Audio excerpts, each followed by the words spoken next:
Hello दोस्तों, नमस्कार। आज हम बात करने जा रहे हैं कि ईंधन फ्यूल के दाम लगातार क्यों बढ़ रहे हैं। इसके अतीत, वर्तमान और भविष्य की संभावनाओं को जानने का प्रयास करेंगे। माई एकेडमी टीम की तरफ से मेरा नाम है आकाश श्वास और शुरू करते हैं आज का वीडियो में आगे बढ़ने से पहले चैनल को लाइक, शेयर और सब्सक्राइब करना ना भूलें, जिससे क्वालिटी कंटेंट आप तक हम रेगुलरली लाते रहें। दोस्तों, आज हम इस टॉपिक को डिटेल में कवर करने जा रहे हैं। इसमें हम इंडिया की जो प्रेजेंट पोजीशन है उसके बारे में जानेंगे, साथ ही साथ में एनुअल हिस्टोरिकल डेटा से ऑयल प्राइसिंग की हिस्ट्री के बारे में समझेंगे, ओपेक और ओपेक प्लस नेशन के बारे में जानेंगे, यूएस और ओपेक के बीच में जो प्राइसिंग टसल रहता था उसके बारे में समझेंगे, तेल के दाम इतने वोलेटाइल क्यों होते हैं इसके बारे में समझेंगे, साथ ही साथ में जो यूएस में शेल ऑयल प्रोडक्शन होता है उसका क्या इंपैक्ट ग्लोबल प्राइसिंग पर पड़ता है इसके बारे में जानेंगे, कोविड फैक्टर का क्या इंपैक्ट आता है, सऊदी अरेबिया रशिया का प्राइस वॉर क्या था, और दोस्तों सबसे इंपॉर्टेंट कि वर्ल्ड पे जो भी मेजर क्राइसिस होते हैं उसका तेल के दामों पर क्या प्रभाव पड़ता है। इसमें पर्टिकुलरली हम कुछ एग्जाम्पल से बात करेंगे, जिसमें इजराइल लेबनान वॉर है, 2008 का यूएस फाइनेंशियल क्राइसिस है, अरब स्प्रिंग है, यूएस सैंक्शन जो ईरान पर लगा था उसका भारत पर क्या प्रभाव पड़ता है, वर्तमान में रशिया यूक्रेन का जो युद्ध हो रहा है और जो सैंक्शन रशिया पर लगे हैं उसका तेल के दामों पर क्या इंपैक्ट हो रहा है। इसके बाद हम बात करेंगे दोस्तों कि भारत की अगर बात करें तो वो कौन कौन से फैक्टर है जिनसे ईंधन के दाम का निर्धारण होता है, और कल लोकसभा में सरकार ने इसके प्रति अपना क्या पक्ष रखा इसको भी हम जानेंगे, और अंत में हम देखेंगे कि जो विशेषज्ञ हैं वो फ्यूचर भविष्य की जो प्राइसिंग है, दाम और ऊपर जा सकते हैं, नीचे आ सकते हैं, उसके बारे में वो क्या बात कर रहे हैं इसके बारे में भी समझेंगे। दोस्तों, आगे बढ़ने से पहले आज का जो प्रश्न है कि कौन सा सस्टेनेबल डेवलपमेंट गोल है जो कि फ्यूल और एनर्जी को टारगेट करता है, कौन सा सतत विकास लक्ष्य ईंधन और ऊर्जा को लक्षित करता है, गोल 3, गोल 5, गोल 7 अथवा गोल 9। इसका उत्तर मैं आपको वीडियो के अंत में दूंगा। दोस्तों, भारत की अगर वर्तमान में हम बात करें तो ये आज की ही न्यूज़ है। ये देखिए, ये आज की न्यूज़ है। इसमें पेट्रोल और जो डीजल के दाम हैं वो 2 हफ्ते में 10 रुपए से ज़्यादा, लगभग 10 रुपए बढ़ जाते हैं। और पर्टिकुलरली रेट की बात करें तो दिल्ली में आज पेट्रोल का दाम 105 रुपये 41 पैसे प्रति लीटर हो जाता है, जबकि डीजल 96 रुपये 67 पैसे प्रति लीटर। और वही मुंबई की अगर बात करें तो पेट्रोल 120 रुपये 51 पैसे और डीजल 104 रुपये 77 पैसे हो जाता है। दोस्तों, जैसा कि हमको पता है कि भारत अपनी ज़रूरत का लगभग 80 से 85% से ज़्यादा ईंधन जो है इसको ये इंपोर्ट करता है, हम आयात करते हैं। और आयात या कंज्यूमर के मामले में जो भारत है वो दुनिया में तीसरा स्थान रखता है। भारत के ऊपर चीन, यूएसए, बस ये 2 ही कंट्रीज हैं।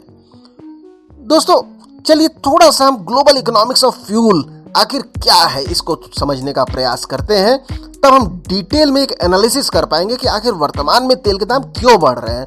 कुछ ग्राफ, हिस्टोरिकल एनुअल डेटा की अगर बात करते हैं तो दोस्तों ये 2022 का ग्राफ है, मार्च अंत तक का है।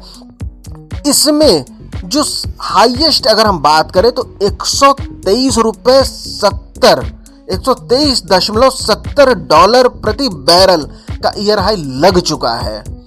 दोस्तों, वहीं हम बात करते हैं अभी आज के दामों की, तो आज का दाम लगभग $110 प्रति बैरल के लमसम आसपास कहीं पर आता है।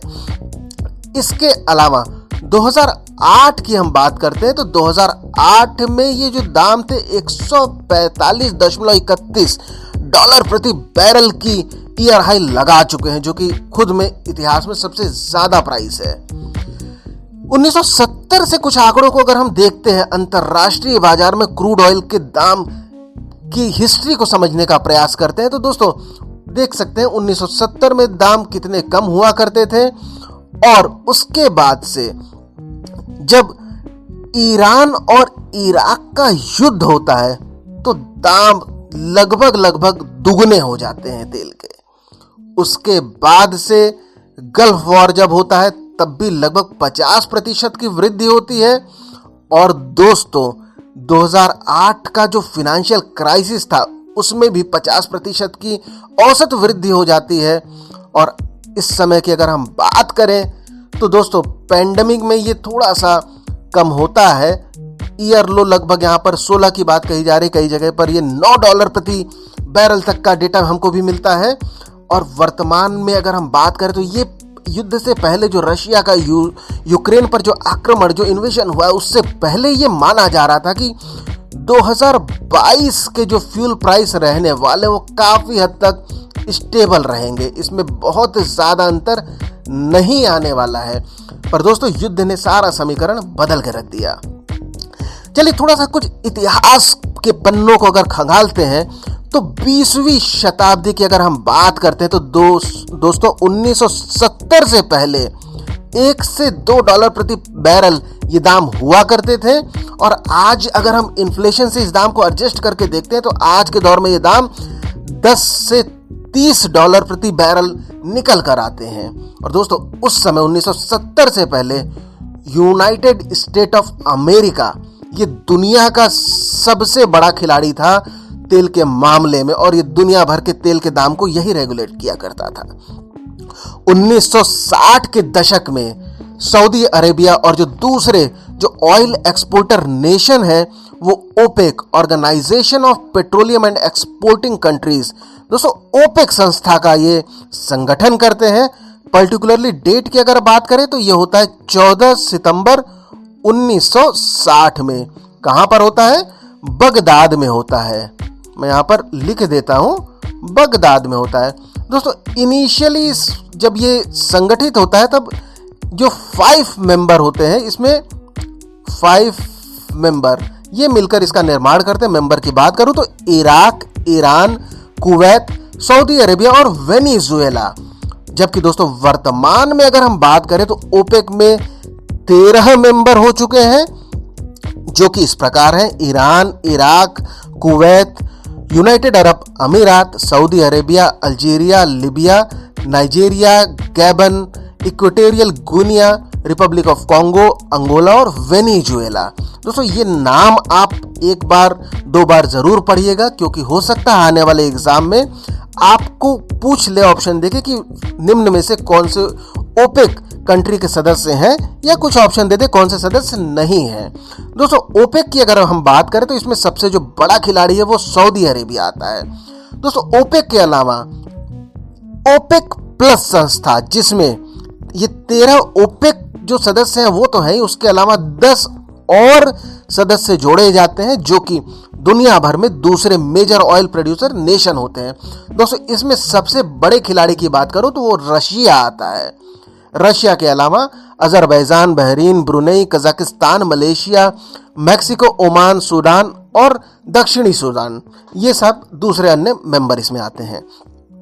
दोस्तों शुरुआत की बात करें तो ओपेक के बनने के बाद से, चूंकि ओपेक से पहले सबसे बड़ा खिलाड़ी अंतर्राष्ट्रीय बाजार में अमेरिका था, तो एक स्वाभाविक सी बात है अमेरिका और ओपेक के बनने के बाद इन दोनों के बीच में कुछ संघर्ष दाम को लेकर, वर्चस्व को लेकर होना स्वाभाविक हो जाता है, और ऐसा हुआ भी था।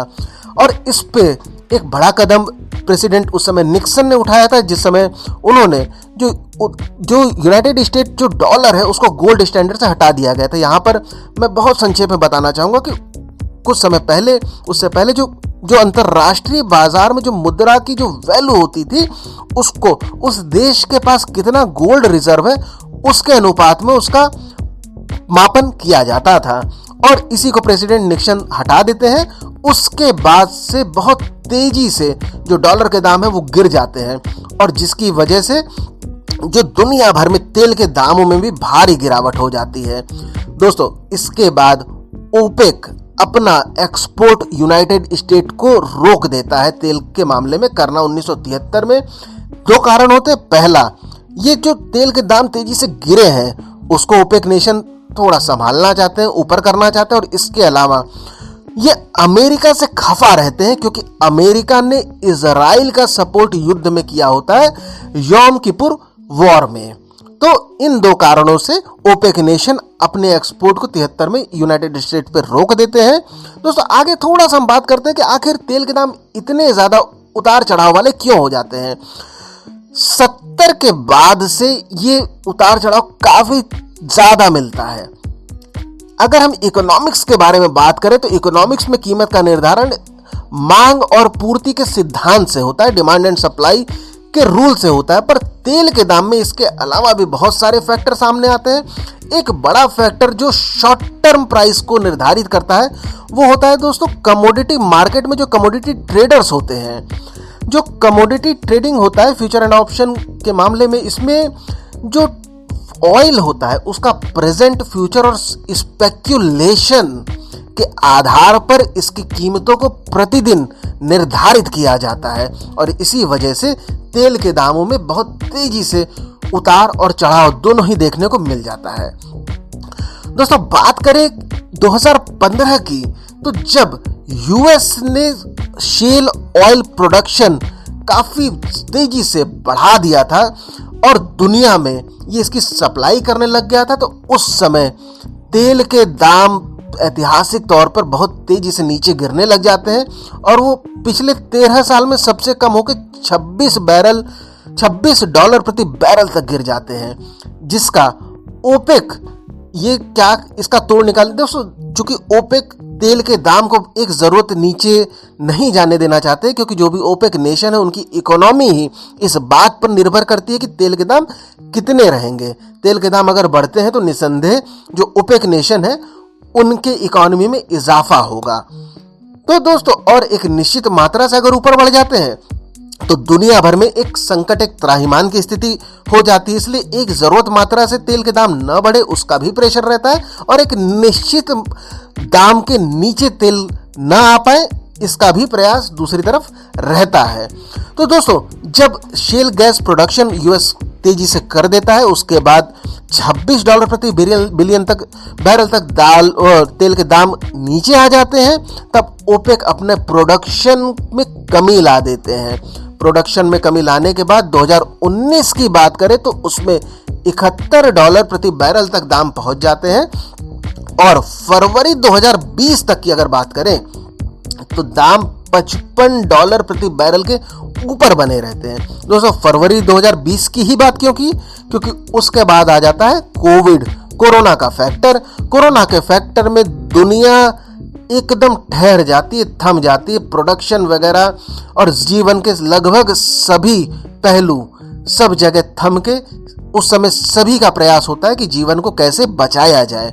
और निश्चित तौर पर तेल के जब फैक्ट्री नहीं चलेगी, जब लोग बाहर नहीं निकलेंगे, ईंधन का उपयोग नहीं होगा, तो दाम तेजी से गिरेंगे। ऐसे में सऊदी अरेबिया और रशिया के बीच में एक नए तौर का जंग शुरू होता है, प्राइस वॉर शुरू होता है, क्योंकि डिमांड काफी घट जाते हैं। तो सऊदी अरेबिया चाहता है कि तेल का जो प्रोडक्शन है उसको कम किया जाए, जिसके लिए रशिया मना कर देता है।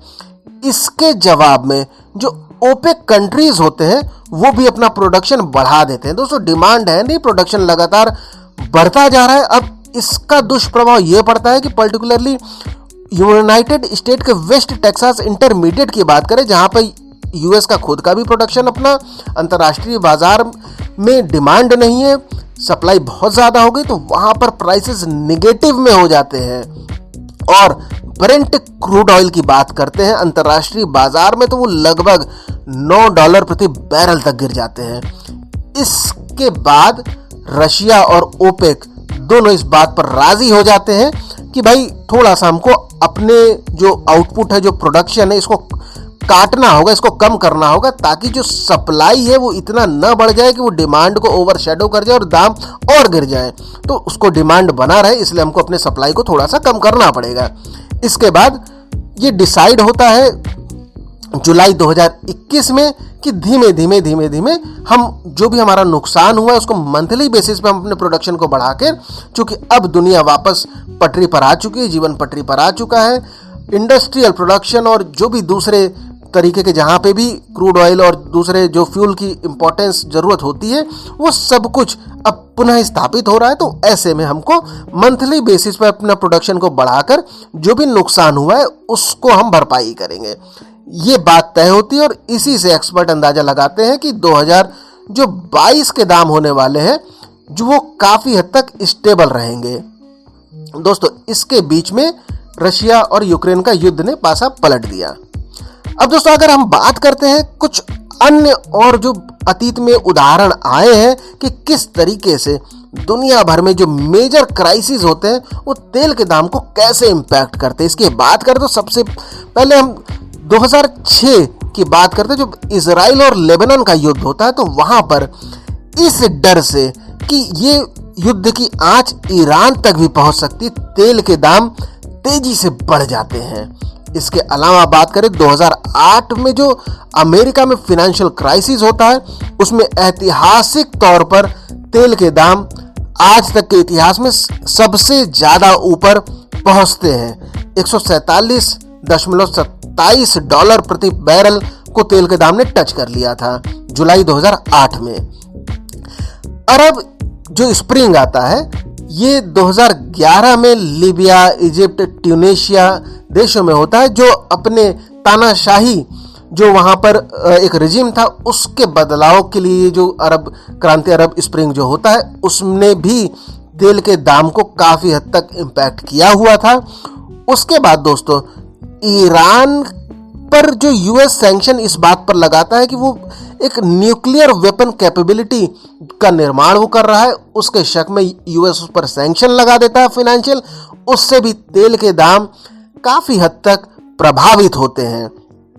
दोस्तों, ईरान बैन का भारत पे अच्छा खासा प्रभाव भी देखने को मिलता है, क्योंकि भारत ईरान से अपने जरूरत का 10% के आसपास आयात करता था। ईरान भारत का तीसरा सबसे बड़ा सप्लायर था। और दोस्तों, इन सबसे ज्यादा इंपॉर्टेंट बात यह थी कि ईरान भारत को एक क्रेडिट लाइन जो 60 दिन के, आज आप तेल ले लीजिए और 2 महीने के भीतर में आप पैसे को दे दीजिएगा, ये काफी राहत थी भारत के लिए, क्योंकि भारत काफी मात्रा में अपना आयात करता है बाहर से, तो ये भारत पर इम्पैक्ट पड़ता है। दोस्तों, अभी हाल ही का जो रशिया यूक्रेन क्राइसिस होता है और उसमें जो यूएस अपना सैंक्शन लगा देता है, उससे तेल के दाम काफी बढ़ जाते हैं। समस्या इस बात से और ज्यादा गहराती कि ये सैंक्शन लगाने से पहले ऑलरेडी जो ईरान और वेनेजुएला, इन देशों के तेल को जो अंतर्राष्ट्रीय बाजार में आने से रोक लगी हुई है, इस रोक को बिना हटाए फर्दर रशिया पर रोक लगा दी जाती है। रशिया एक बहुत बड़ा अंतर्राष्ट्रीय बाजार में ऑयल एक्सपोर्टर है। दोस्तों, अब भारत की बात करते हैं कि आखिर कौन कौन से फैक्टर हैं जो भारत में फ्यूल, जो ईंधन है, उनके दामों का निर्धारण करते हैं। तो सबसे पहला फैक्टर आ जाता है कि अंतर्राष्ट्रीय बाजार में तेल के दाम कितने हैं। अंतर्राष्ट्रीय बाजार में जितने दाम होंगे उसी के अनुपात में भारत में दाम रहने वाले होते हैं। इसके अलावा अगर बात करें तो दोस्तों, चूंकि हम तेल के दाम का इंपोर्ट डॉलर में करते हैं, इसलिए जो रुपए और डॉलर का जो एक्सचेंज रेट होता है वो भी तेल के दाम को काफी इंपैक्ट करता है। अगर रुपए डॉलर के मुकाबले मजबूत होता है तो तेल के दाम थोड़े से कम होते हैं, रुपए कमजोर होता है तो तेल के दाम और ज्यादा बढ़ते हैं। इसके अलावा दोस्तों, डिमांड बढ़ेगी तो भी तेल के दाम बढ़ेंगे, सप्लाई कम होगी तो भी तेल के दाम बढ़ेंगे। दोस्तों, लॉजिस्टिक, तेल को लाने के लिए हम जिन जिन लॉजिस्टिक का, ट्रांसपोर्टेशन इत्यादि का प्रयोग करते हैं, अगर तेल के दाम बढ़ते हैं तो जाहिर सी बात है उनको लाने का भी जो दाम होता है, जो पूरा मूल्य, एक लागत लगती है, वो भी बढ़ता है और ये भी तेल के दाम के ओवरऑल प्राइस जो भारत में निर्धारित होते हैं उसको इंपैक्ट करते हैं।